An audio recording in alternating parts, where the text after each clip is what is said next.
Donc, Nicolas Vienne, moi je suis chef de projet numérique à Enedis Bretagne. Donc, effectivement, nous, on a décidé de participer au Big Up cette année, comme toutes les entreprises partenaires, d'abord avant tout pour trouver des nouvelles solutions innovantes et rencontrer des startups qu'on ne connaît pas forcément, mais aussi plus spécifiquement pour mettre en avant notre concours innovation. On a tous les ans un concours innovation à Enedis et qui est organisé au niveau breton. C'est là où tu peux passer à la diapo suivante si tu veux. Et donc cette année, la thématique du concours, et tout ça est basé sur évidemment des remontées de terrain que je vais vous préciser juste après. La thématique du concours, ce que j'ai demandé à nos collaborateurs, c'est de trouver des solutions pour leur faire gagner du temps.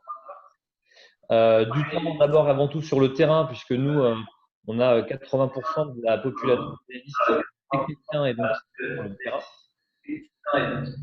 terrain. Au bureau, gagner du temps au bureau, en réunion ou en gestion. Alors tu peux enchaîner Lucie, parce que j'ai le détail ensuite des besoins. Alors si on regarde sur le terrain, les solutions qu'on aimerait trouver cette année, elles sont de six natures. La première, c'est comment faire, comment améliorer la captation d'une information rapidement dans un texte ou une base de données. Aujourd'hui, nos techniciens, ils ont des classeurs ou autres, ils aimeraient plus rapidement, par une solution justement qu'on n'a pas forcément, trouver l'information dont ils ont besoin quand ils sont sur le terrain. On a aussi une réflexion en cours sur la réduction des temps d'intervention de raccordement réseau et client. Donc ça, c'est une thématique qui est très large. Mais comment est-ce qu'on peut réduire les temps d'intervention entre le moment où on a la demande client et le moment où on se déplace concrètement sur le terrain? Le 3 et le 6, je les mettrai un petit peu ensemble. C'est l'accélération des diagnostics d'équipement réseau et la maintenance prédictive. Donc ça c'est pareil, c'est un sujet de fond, un sujet sur lequel on travaille depuis déjà plusieurs années, mais pour autant, il y a certainement des solutions qui existent et qu'on ne connaît pas. Et comme c'est pour nous vraiment stratégique d'aller vers cette maintenance prédictive et d'accélérer encore une fois les diagnostics réseau, bah, si des startups ont des solutions innovantes, on est vraiment, vraiment preneur. Ah, il en manquait deux. Il en manquait deux juste encore sur le terrain. Le point 4, donc c'est plutôt sur le volet cartographique. Comment faire pour faire remonter une donnée cartographique le plus facilement possible depuis le terrain. Et le 5, c'est des solutions innovantes de communication entre un technicien sur le terrain, encore une fois, et un expert au bureau. Voilà, voilà les besoins sur le terrain. Alors tu peux passer du coup à la réunion. Donc les besoins en réunion, là, c'est plus succinct et c'est très ciblé. Ça concerne bien entendu surtout les managers. Euh, Ils aimeraient trouver des solutions, des nouveaux modes en fait de management de réunion. On a essayé différentes solutions. Il y en a qui sont très bien, certaines qu'on a gardées, d'autres qu'on a abandonnées. Et plus spécifiquement sur du management visuel. S'il y avait des solutions innovantes autour du management visuel, on sait d'ores et déjà qu'on aurait des managers qui pourraient tester ces solutions chez nous. La crise, c'est évidemment un sujet sur lequel on est expert. Les crises climatiques, malheureusement, on connaît ça. Et vous voyez tous et toutes les voitures bleues qui dépannent les lignes quand il y a des tempêtes. Pour autant, maintenant, on a plus que les crises climatiques, on a aussi les crises cyber et on peut encore s'améliorer.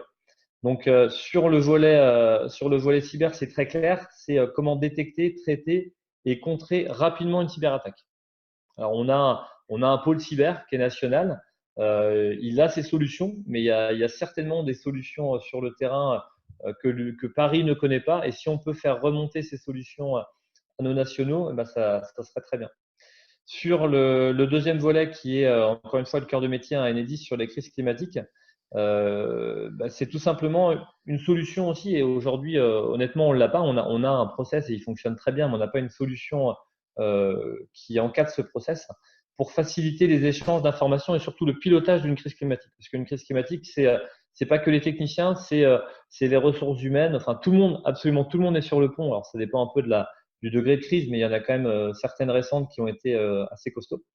Et la circulation et le pilotage de l'information est absolument stratégique pour intervenir au plus près des clients et le plus rapidement possible. Et le dernier cas métier, donc c'est au bureau, puisqu'on a, on a pas mal de gens qui sont, enfin pas mal, on a beaucoup plus de gens sur le terrain, mais on a quand même des personnes qui sont sédentaires sur les 1800 salariés bretons. Donc là aussi, ils nous ont fait remonter le besoin de trouver une information rapidement dans un texte ou une base de données. De réduire le délai de réponse aux clients en automatisant les études. Donc quand on parle des études, ce sont les études de raccordement. Donc là aussi, on touche vraiment au cœur du métier. C'est pas simple, mais c'est un vrai besoin. Réduire le délai de réponse aux clients en automatisant les calculs et diagnostics réseau. Alors ça, c'est vraiment des boîtes qui seraient très spécialisées dans le domaine, mais ça existe. Donc c'est là aussi quelque chose un besoin qu'on met sur la table. Et des choses qui, là, je sais, existent également, c'est de réduire le temps d'attente des clients au centre d'appel. Donc voilà, en mode pitch, l'ensemble des besoins vraiment très terrain qui nous ont été remontés.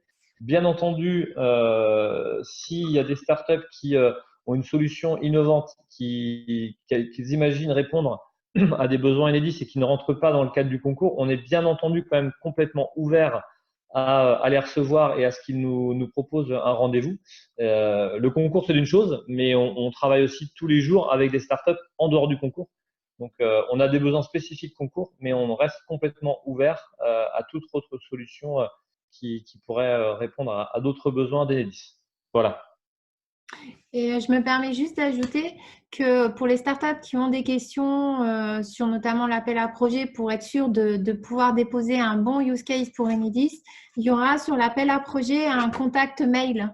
Donc, n'hésitez pas si vous avez des contacts, si vous avez besoin de réponses pour proposer un use case, eh ben, n'hésitez pas à utiliser l'adresse mail. Elle est là pour ça. Je ne sais pas s'il y a des questions après ou est-ce qu'on enchaîne sur les suivants? Non. Alors, sauf si…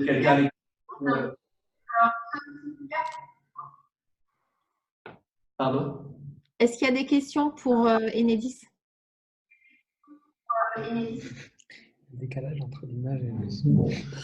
Petite précision sur Enedis. Donc, il y aura aussi, dans l'appel à projet, vous verrez qu'il y a à la fois ce que vient de nous présenter Nicolas Veil, et il y a aussi une partie d'appel à projet un peu différenciée, toujours pour Enedis, mais pour Enedis Pays de Loire. Et donc, il y aura donc des rendez-vous, il y a les rendez-vous du 27, mais il y aura aussi, vraisemblablement, au moins pour Enedis et peut-être pour d'autres, des rendez-vous sur Nantes qui vont avoir lieu après le Big Up, mais on y reviendra. Mais c'est une possibilité.